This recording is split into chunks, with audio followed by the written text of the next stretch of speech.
पर माफिया और अपराधी सीना तान करके चलता था। आज कोई अपराधी और माफिया सीना तान करके चल पाएगा क्या? आज हिम्मत कर पाएगा क्या? गले में तख्ती लटका करके चलता है, सिर झुका करके, और थोड़ा सा सिर ऊपर हुआ नहीं कि अगले। जिस प्रतापगढ़ के बारे में कहा जाता था, न 100 पढ़ा न एक प्रताप गढ़ा, यानी अगर कोई 100 पढ़े लिखे लोग हैं तो उन पर एक प्रतापगढ़ का व्यक्ति भारी पड़ जाता था। लेकिन ये भाई बहन की जोड़ी ने और बुआ और बबुआ की पार्टियों ने यहां की पूरी धार को कुंद कर दिया। आप पिछले 4 घंटे से यहां पर इंतजार कर रहे हैं। मैं सबसे पहले आदिशक्ति मां बेल्हा देवी की इस पावन धरा को नमन करते हुए आप सभी प्रतापगढ़ के नागरिकों के धैर्य के लिए आप सबका मैं हृदय से अभिनंदन करता हूं। आप सबका मैं स्वागत करता हूं। भाइयों बहनों, प्रतापगढ़ जनपद हमारे लिए अत्यंत महत्वपूर्ण जनपद है, और महत्वपूर्ण जनपद इसलिए क्योंकि कभी इस जनपद ने, यहां के महापुरुषों ने, यहां के अन्नदाता किसानों ने इस जनपद को अमृत फल आंवले के साथ जोड़ करके इस आंवले के माध्यम से लोगों की सेहत को सुधारने का काम किया था। भाइयों बहनों, एक समय ऐसे भी आया था जब प्रतापगढ़ के हमारे किसान आंवले से मुंह मोड़ करके दूसरे कार्यों में अपना हाथ आजमाना शुरू कर दिए थे। यहां पर कभी यहां की पहचान auto tractor limited APL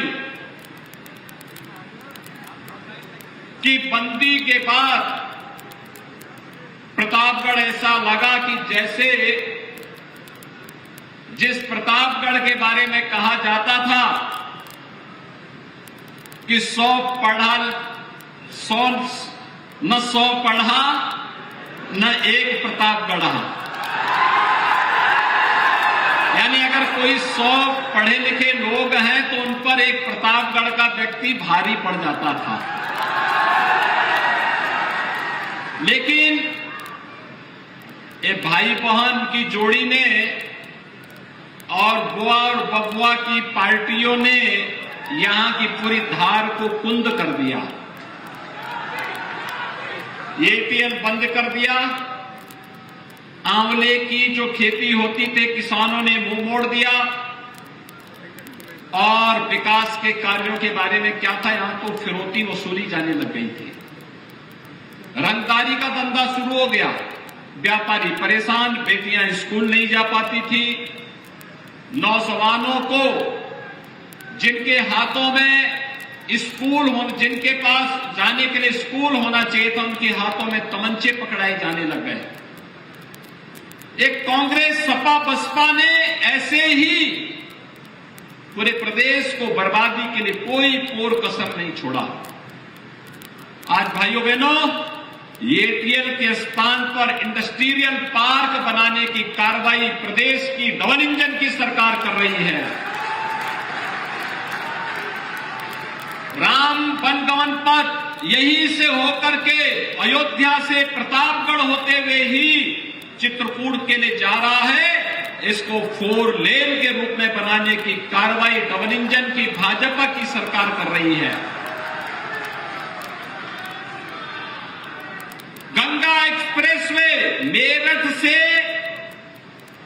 Pratapgarh से होते हुए प्रयागराज तक पहुंच रही है। हमारा प्रयास है कि 2025 के प्रयागराज कुंभ के पूर्व हम इसको पूरा करवा करके आवागमन को आसान कर ले, प्रयागराज आने और जाने वाले श्रद्धालुओं के लिए और नागरिकों के लिए आसान कर ले।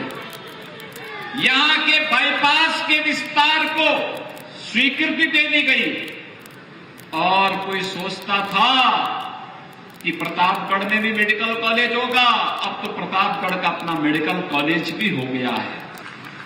नगर हो या गांव, इन सब की सेहत को सुधारने का काम हो रहा है, जनता की बुनियादी सुविधाओं को आगे बढ़ाने का काम हो रहा है। सपा बसपा और कांग्रेस ने युवाओं के हाथों में तमंचे पे पहुंचाए थे। हमने कहा तमंचा से नहीं, आज का युवा के हाथ में टैबलेट होना चाहिए। टैबलेट वह उसके टैलेंट को तकनीक के साथ जोड़ करके, टेक्नोलॉजी के साथ जोड़ करके, ट्रेनिंग के साथ जोड़ करके हम अपने युवा को स्मार्ट बनाएंगे। पिछली सरकारों के समय शहर कूड़े के ढेर होते थे। हमने कहा शहर की पहचान कूड़े के ढेर से नहीं, हमारे नगरों की पहचान स्मार्ट सिटी से होनी चाहिए, स्वच्छता के साथ होनी चाहिए। स्मार्ट सिटी के रूप में बन रहे हैं। पहले नगरीय क्षेत्रों में शोधों का आतंक होता था, आज सेफ सिटी बन रही है। और इसलिए भाइयों बहनों, आज मैं आपके पास यही कहने के लिए आया हूं कि जो कुछ भी हम करने में सफल हुए, व्यापारियों से पहले रंगदारी वसूली होती थी, पेशेवर माफिया और अपराधी सीना तान करके चलता था। आज कोई अपराधी और माफिया सीना तान करके चल पाएगा क्या? आज हिम्मत कर पाएगा क्या? गले में तख्ती लटका करके चलता है, सिर झुका करके, और थोड़ा सा सिर ऊपर हुआ नहीं कि अगले। और इसलिए भाइयों बहनों, आज मैं आप सबसे कहने के लिए आया हूं, एक डबल इंजन की सरकार सबका साथ, सबके विकास के साथ, सबके विश्वास को और सबके प्रयास को लेकर के चल रही है। हमने तुष्टीकरण नहीं, हमने सशक्तिकरण पर ध्यान दिया है। बिना भेदभाव के सबका सशक्तिकरण, क्या गरीब, क्या किसान, क्या नौजवान, क्या महिलाएं, समाज के प्रत्येक तबके के हितों के लिए कार्य, और उसी के लिए आज मैं आया हूं। ये नगर निकाय के चुनाव जनता को शासन की बुनियादी सुविधाओं को उपलब्ध करवाने का एक सशक्त माध्यम है, और उसी को आगे बढ़ाने के लिए दिल्ली से और लखनऊ से पैसा आएगा और पैसे की कोई कमी नहीं होगी, लेकिन जमीनी धरातल पर उतारने के लिए नगर निकाय में भी उसी विचारधारा से जुड़ी हुई अगर चुनाव या बोर्ड होगा तो पैसा भी समय पे आएगा और पैसे का सदुपयोग भी हो पाएगा।